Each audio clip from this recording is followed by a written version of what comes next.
Galera, vamos dar continuidade ao estudo dos sistemas. Já vimos sistema digestório, agora a gente vai falar do meu sistema respiratório, beleza? Quando a gente pensa em sistema respiratório, galera, a gente precisa ter em mente que o sistema respiratório ele vai estar atuando no processo de respiração. Mas o que é o processo de respiração? Não está relacionado apenas ao processo de inalação e expiração de ar. Está relacionado às trocas gasosas que acontecem no nosso organismo. Nós temos a necessidade de gás oxigênio para que aconteça a respiração celular nas nossas células, tá? A reação da respiração celular acontece em aerobiose, ou seja, com a ação de oxigênio. Mas o produto dessa reação é gás carbônico, que é altamente tóxico para o nosso organismo. Então eu preciso que esse oxigênio ele entre em fluxo constante e que, ao mesmo tempo, esse gás carbônico oriundo do processo de respiração celular, ele seja excretado, não acumulando na corrente sanguínea, tá? Então, basicamente, função da respiração é realização de trocas gasosas, mas também está voltado para um processo de manutenção da taxa de temperatura corporal, tá? Sempre também voltada para a respiração do nosso corpo e também a gente necessita da entrada de ar para vocalização, tá? Qual que é a anatomia do meu sistema respiratório? Gente, a anatomia do meu sistema respiratório vai ser composta por um canal onde o ar passa, onde o ar entra e também por onde o ar sai, beleza? Veja bem, o ar ele vai entrar através da minha cavidade nasal, passando pela cavidade nasal, ele entra em contato com a faringe, porque existe uma comunicação a partir da nasofaringe. O ar passa pela faringe, passa pela laringe, chega na minha traqueia. Ao chegar na traqueia, ele vai passar para os pulmões. Mas ele passa para os pulmões a partir de uma bifurcação da minha traqueia, que vai dar conformação aos brônquios. E os brônquios, eles se ramificam sucessivamente, formando os bronquíolos. Lembrando que essa porção brônquio-bronquíolos está dentro do órgão pulmão, tá? E aí eu tenho a nível microscópico, e a gente vai ver, na porção terminal dos meus bronquíolos, eu tenho os chamados alvéolos pulmonares, que é onde acontece efetivamente a troca gasosa, tá? E a gente vai ver cada um desses órgãos, cada uma dessas passagens do ar mais tranquilamente agora, tá? O trato respiratório ele é dividido em dois setores. Um trato respiratório superior, que compreende vias aéreas superiores, que são as fossas nasais, faringe e laringe. E eu também tenho o trato respiratório inferior, composto por traqueia, brônquios e os bronquíolos, alvéolos pulmonares dentro dos meus pulmões, tá? Começando então pelas vias aéreas superiores, eu tenho as fossas nasais, que é o primeiro momento onde o ar entra e o último momento onde ele sai. Entra na inalação e sai na expiração. Vejam, qual que é a grande sacada aqui das minhas fossas nasais? Eu tenho a presença de cílios, de pelos. Esses pelos, esses cílios, estão ali atuando para garantir, primeiro, que partículas não entrem junto com o ar no meu trato respiratório. Ou seja, filtragem do ar. Garante um ar mais limpo entrando, tá? Associado a esses pelos, eu tenho também um muco, uma mucosa que produz essa secreção e a partir dessa secreção eu tenho que, junto com os pelos, essas impurezas, esses micro-organismos, eles ficam presos e não entram, tá? Além disso, além do ar ser filtrado, ele também passa por um processo de aquecimento e de umidificação, para que ele não entre danificando a superfície do nosso trato respiratório se ele estiver muito seco, né, pouco úmido e também com uma temperatura baixa, beleza? Então essa é a sacada das minhas fossas nasais, tá? Bom, faringe e laringe, galera. Faringe e laringe são tubos por onde o ar passa. Pronto, não acontece nenhum tipo de transformação do ar nesses órgãos, tá? Vamos pegar o que a gente viu lá no nosso sistema digestório, lembra que a faringe ela é comum ao sistema digestório e ao sistema respiratório. Caraca, então eu preciso evitar que o alimento entre em uma via errada. E isso acontece graças à minha epiglote, a minha glote, que fecha no momento que o alimento passa para que ele não entre na minha laringe, tá? Vamos falar agora da árvore traqueobrônquica. Traqueobrônquica, pô, envolve traqueia e brônquios. Beleza. A partir da laringe, começa uma sucessão de anéis cartilaginosos que formam a minha traqueia. Traqueia formada por anéis cartilaginosos, tá?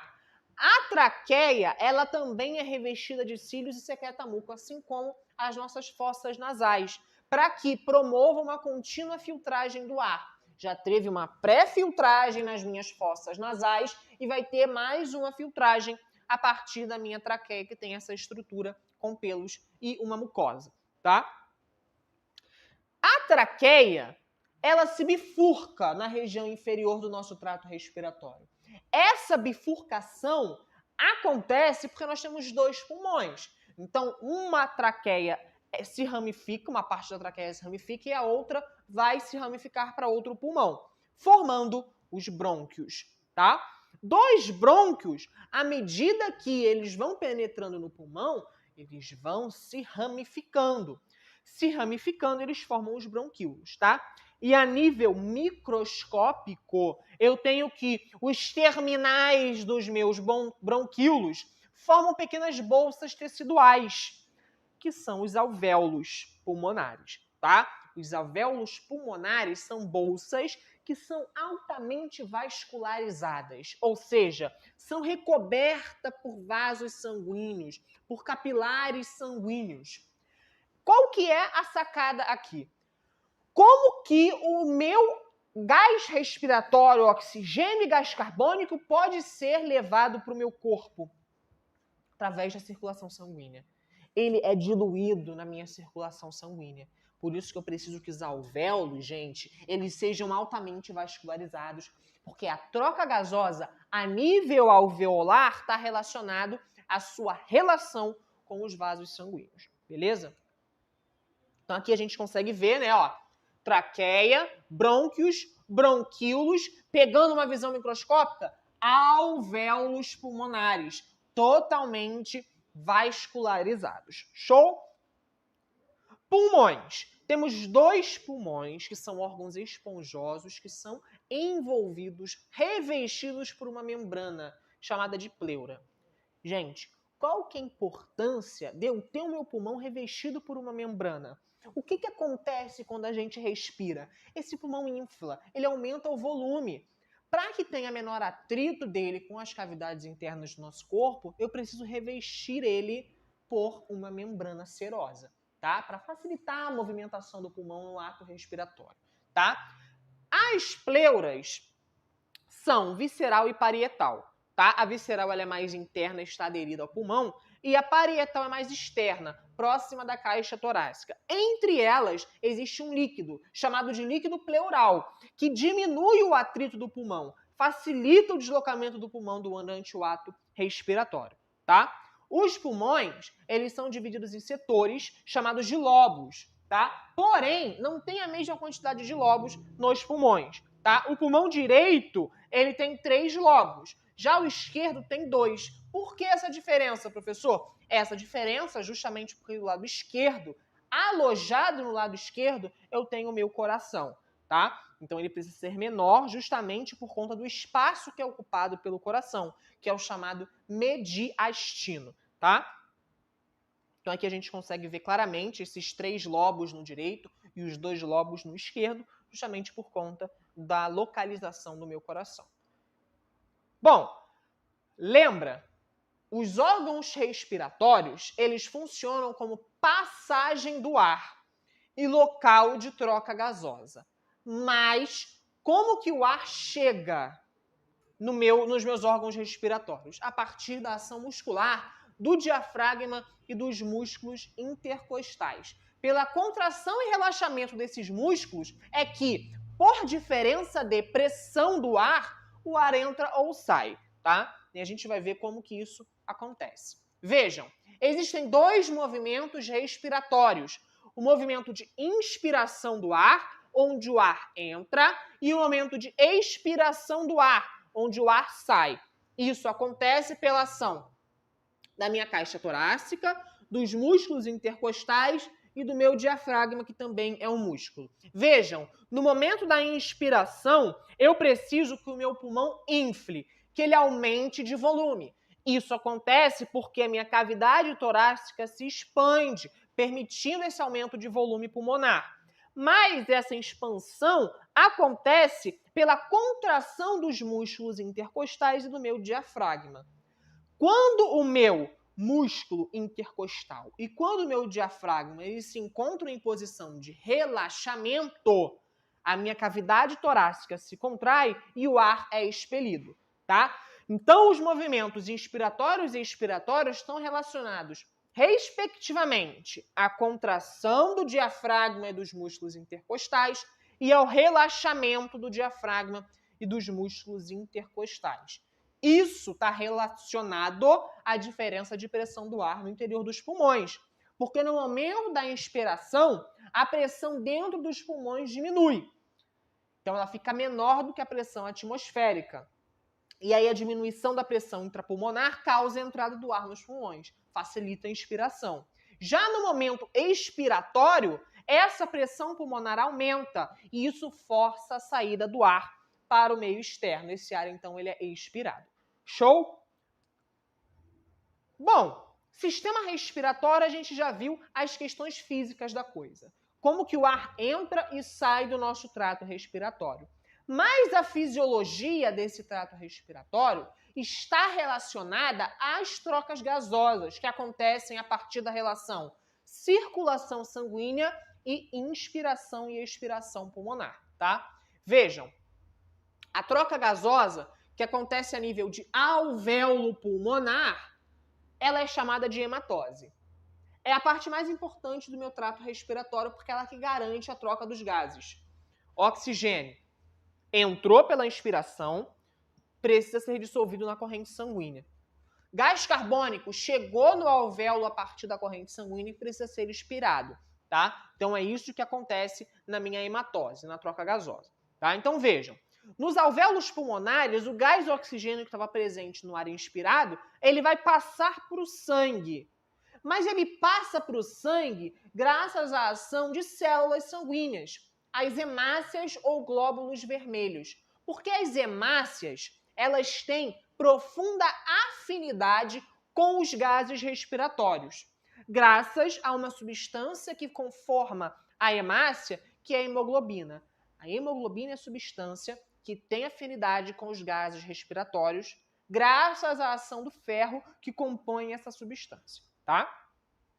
Ao mesmo tempo em que isso está acontecendo, né, em que o oxigênio está sendo inspirado, está entrando em contato com as hemácias e vai ser liberado para o corpo, o gás carbônico que está sendo liberado pelas células que estão realizando respiração celular, eles estão sendo liberados pelo sangue, tá? E aí nos pulmões esse gás carbônico passa do sangue para os alvéolos para que ele possa ser eliminado no momento da expiração. Vejam como isso acontece a nível fisiológico. Vamos então pensar primeiro na ação de oxigenação do meu sangue através da entrada de oxigênio na corrente sanguínea.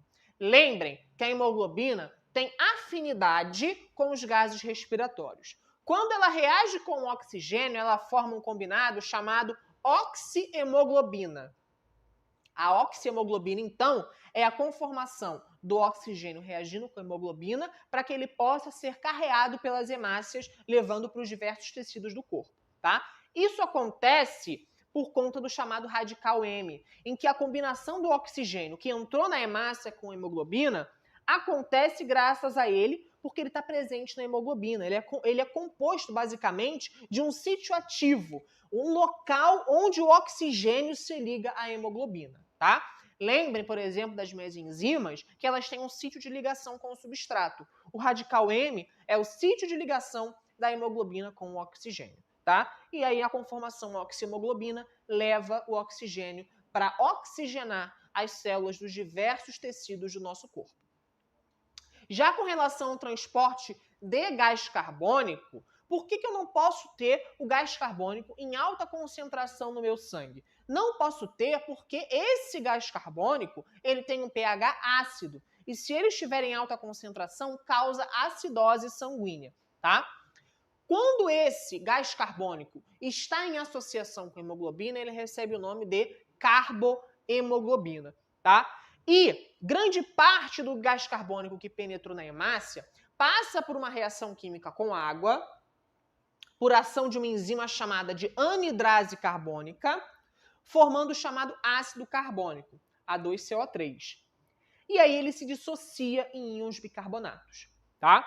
Esse fenômeno garante um acúmulo de íon bicarbonato na hemácia. E aí parte desse íon passa por um processo de difusão para dentro do plasma sanguíneo.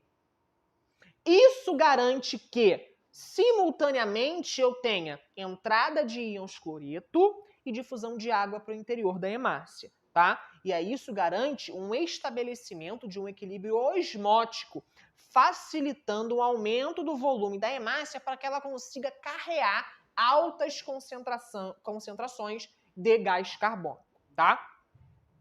Veja só, eu falei que a minha hemácia, a partir da hemoglobina, tem afinidade com os gases respiratórios, oxigênio e gás carbônico, sim. Mas ela tem mais afinidade ainda com o monóxido de carbono, que é altamente tóxico. Ele se liga muito mais facilmente à hemoglobina, tá? Podendo levar o indivíduo à morte por asfixia, tá?